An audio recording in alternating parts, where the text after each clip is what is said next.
Hey guys, so let's freak out. Mid-year book freak out tag. I heard it called a couple different things. If you're in the booktube community, you've seen almost everyone else do this. Most people do it in June. I'm kind of rolling in at the end of July. Had a really bad June, YouTube-wise. Got caught up in a video game and kind of just all of my video making was just thrown on the back burner. I was still reading. Listening to audiobooks while I played the video game, but I didn't really make any videos, and it showed. I didn't gain a lot of subscribers. I didn't have a ton of interaction, and so haven't done the tag, and it feels like forever. So I wanted to jump back in with a tag that is pretty poignant to the moment. I also have another one that I really, really want to do, and I plan to do very soon, which is the John F. Kennedy tag, or the JFK tag, made by Carrie, and really excited for that one. I've got all my answers picked out for it. So probably do, a couple tags and then go back into book reviews. That's my bread and butter. I like doing book reviews. They don't get as many views. These tag videos get a lot more views, and, I get it. I do get it. But it kind of hurts when you do all this work to do a book review and you feel like you really put out a great book review and it gets less than half of the views that one of these tag videos will do. When all the questions are pre-made for you, all you're doing is giving a couple opinions on a book, and it feels like a little bit of work for a lot of results, and you do a lot of work for a little bit of results with book reviews. I don't know what the difference is. I understand some people don't want spoilers. That is one of the strange instances of BookTube, where the actual book reviews don't do as well as the other bookish content. So here we go. Let's hop in. Mid-year book freakout tag. I got my questions off Leslie's video, but you can pick any video you want. I'll link hers just because I used hers. I was going to use Angela's, but when I went searching through the tag, I found Leslie's first and wanted to use one of my friends. And I know I talked to Angela, so I'll link hers as well when I find it on the YouTubes. And I'll have Leslie's and Angela's in there because I watched both of those and I enjoyed them both. First one, best book that you have read so far in 2021. I was looking for it. I have it in this jumbled mess over here, but Hyperion by Dan Simmons, written back in the 80s, early 90s, late 80s, early 90s. What an amazing story. It took 7 people, put them on a path of probable death, on a pilgrimage that could possibly save the universe. And then they told their stories as they traveled. You learn the story of Rachel. You learn the story of the consul. You learn the story of a poet. You learn the story of Braun Lamia, a detective. You learn so much about John Keats. And it was told, I've never read the Canterbury Tales, but I'm told it is in the vein of the Canterbury Tales, and like the way that is structured. Hyperion is structured in that same vein, in a more modern setting, sci-fi setting. I loved it. Link to my review up there. Number 2, best sequel you have read so far in 2021. I would say Golden Sun and Morning Star are both on the same footing. I gave them both 5 stars. I think they're both fantastic. They're better than Red Rising, even though I really, really enjoyed Red Rising. That's as far as I've made it in the series. I finished the first trilogy, kind of like Darrow's overarching story. And then I know we've got 2 more out, Dark Age and Iron Gold. So I'll get to those eventually, but those 2 were my favorite sequels of 2021. Number 3 is new release you haven't read yet, but want to. So I am going to put a picture up for you here. I looked up new releases of 2021, and most of these books I don't know enough about to give you all right, this is the book that I really want to read. I'm generally, for me personally, I'm using BookTube as a way to find all the books that I never read back in the day. And so I'm reading stuff like The Dragonbone Chair. I'm reading stuff like Slaughterhouse-Five. I'm reading stuff like Black by Ted Dekker. Wool by Hugh Howley. I really want to get into this one. One Flew Over the Cuckoo's Nest. Dark Tower. A bunch of Stephen... before I started BookTube, I never read Stephen King. So if you have a new release of 2021, please put it in the comments and say, hey, this is the one that I want to read. Give me your 30-second elevator sales pitch on the new book from 2021 that I need to be reading. And number 4 is kind of the same question, but I just watched a review on this book, Hail Mary by Andy Weir. Most anticipated release for the second half of the year. I think it's already out. But Hail Mary by Andy Weir. I haven't read The Martian yet. I haven't read Artemis. So I've actually never read anything by Andy Weir, but I watched a review on it and it sounded very interesting. So I'm going to add that as it because I didn't want to give a no answer for 2 questions in a row. Number 5, biggest disappointment of the year. Slaughterhouse 5. Like I said in my wrap up for the year, I'll link that if you want. I think it's going to be a book that is really powerful to talk about, but not as much enjoyment actually reading it. It took me quite a while to read just over 200 pages. This is 215 pages, my copy, and it drug for me. Like, I found myself not wanting to jump back into it. And I that's definitely something that I did not expect when I went into it. So it probably is a surprise as well. But I just found myself going, I just don't get it. Like, I understand where he was trying to go. I was understanding what he was trying to do with the story. I just don't understand why everybody loves it so much. And maybe on a reread, I'll pick some more of that up. You know, it's my mother's favorite book.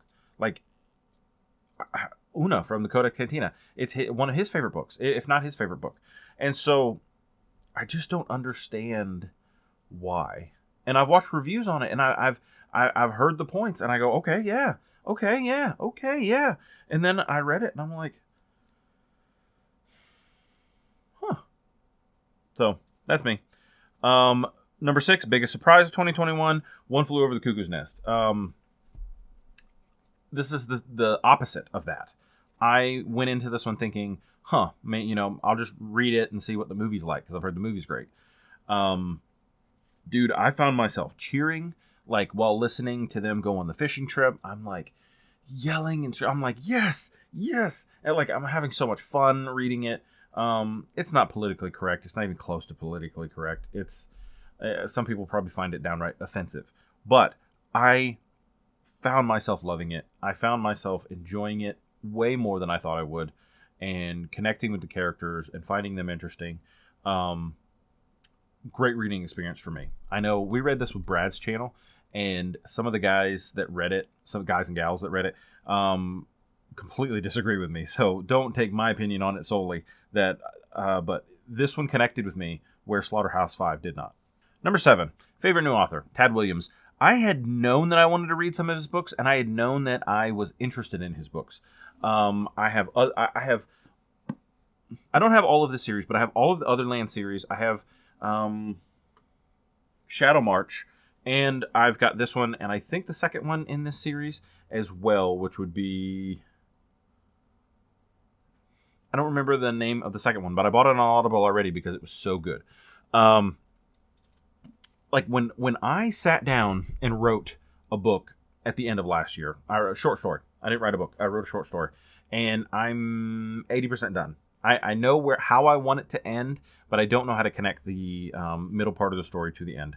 And I'm working on that. Well, I'm not working on that. It's sitting on my computer doing nothing, honestly.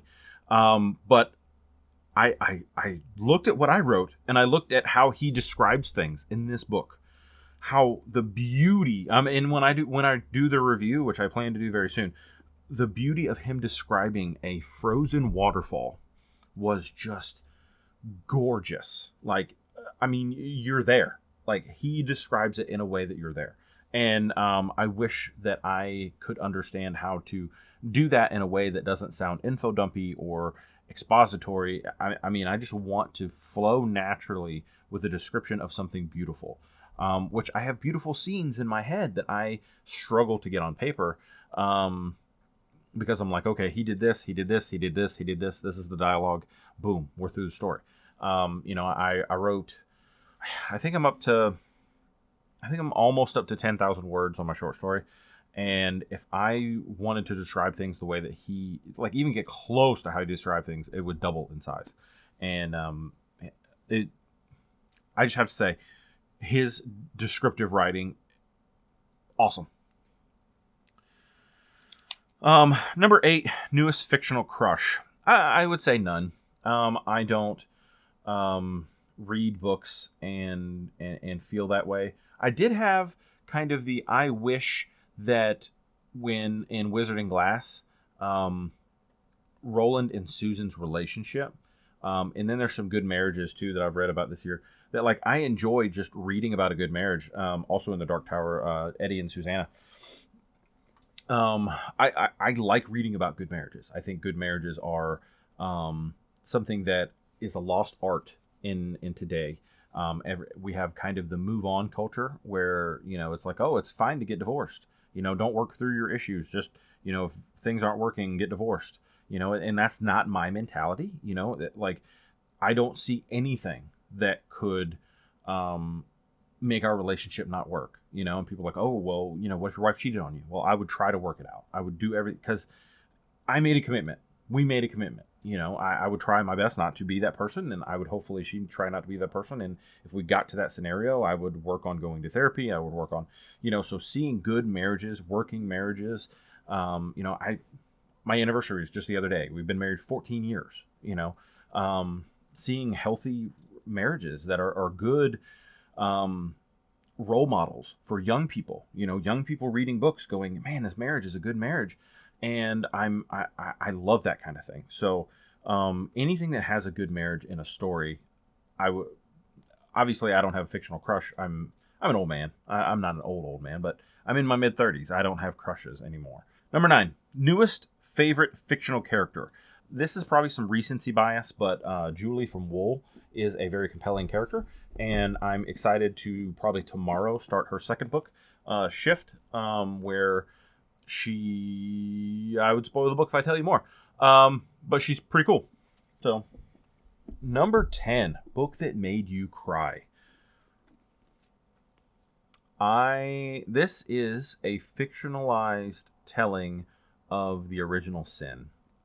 So there's a man named Tanis who is a representation of Adam, and our main character Thomas goes back and forth between our world a while back that is about to be plunged into a pandemic, and a fictional Garden of Eden where he meets Tanis, the firstborn, and Tanis then sins. And it's coming. It has to come. You have to have sin for redemption to happen. And man, just the devastation of separation between you and God. And like the way that Elion, who is God in the story, which is actually just a name of God that Ted Decker used. He picked a name of God to use as the name of God for this story. So Elion is love. Elion loves you. Elion loves his creation. He created you, and he loves you because he created you. He loves you because he is holy. I know I'm going super religious on this one, but this one, personally, for me, was heartrending. Just watching the original sin happen, watching separation from God happen. Man, super powerful. Cried like a baby. Yeah. Book that made you happy. The Crystal Shard. This is Forgotten Realms, Icewind and Dale #1, Legend of Drizzt. I just had a blast with it. It was beautiful teenage fantasy. You had your dark elf, you had your dwarf, you had this barbarian kid. They all come together. They fight this battle against this malevolent shard. Great. Really, really great. You have a halfling in there who's a little cunning thief. It was marvelous. I loved it. Most beautiful book that you've bought so far this year. This is a couple books, and it's because it's a graphic novel. But it would be the Dark Tower graphic novels. Now, these ones are hardcover, and they've been protected. And when I got them at Half Price Books, Robin Firth put her little signed connection card in here. It's a signed book plate. Robin Firth, I'm assuming, is one of the authors, maybe one of the writers. I'm not 100% sure, but she is here on the cover, and she signed these. So these were taken a little bit better care of. These are the paperback versions. I'm pretty sure I've got all of them now. So when I finish the original Dark Tower, then I'll go through and do the graphic novels. But just gorgeous artwork. Marvel did them. And man, they're really, really nice. And I can't wait to read them after I get done with The Dark Tower and Song of Susanna. And last but not least, we have books that you want to read by the end of the year. So this is a complicated question because I have a few. I have some classic sci-fi like Robert Heinlein, Starship Troopers, The Moon is a Harsh Mistress. What's the other one? Stranger in a Strange Land, stuff like that from Heinlein. Want to get into him. Scalzi, want to get into his works. I've got all of the Old Man War. I've got the first three. I think there's more than three now. But the first three Old Man War books. I've also got the Interdependency, Collapsing Empire books. Raymond E. Feist. I read his other book, and it was good. This is The Magician's Apprentice. I've got book 1, 2, and 3 in this series. I'd love to get into it. The rest of Tad Williams' books. A bunch of books that I would like to read by the end of 2021. Won't get to them all, but those are some that I'm really excited to get to. So please subscribe to my YouTube channel, trying to be a little bit better about books and booktube videos for the month of July. I'm having fun. Currently reading a couple good ones, Hollow Kingdom, Misery. If you'd like to talk about any of those with me, go and check out the Discord. There's a couple buddy reads there. We have the Presidential Read-Along. We're currently reading James Madison. And learning about that president number 4, doing the Lost Fleet read along. If you've ever wondered about that series, great realistic military sci-fi, and that is just a couple of the things you can experience in the Discord, and it's a lot of fun. So go and join that, and subscribe to this channel if I haven't already said that already. Like the video, have fun, see you, bye. I'm out of here. See ya, bye.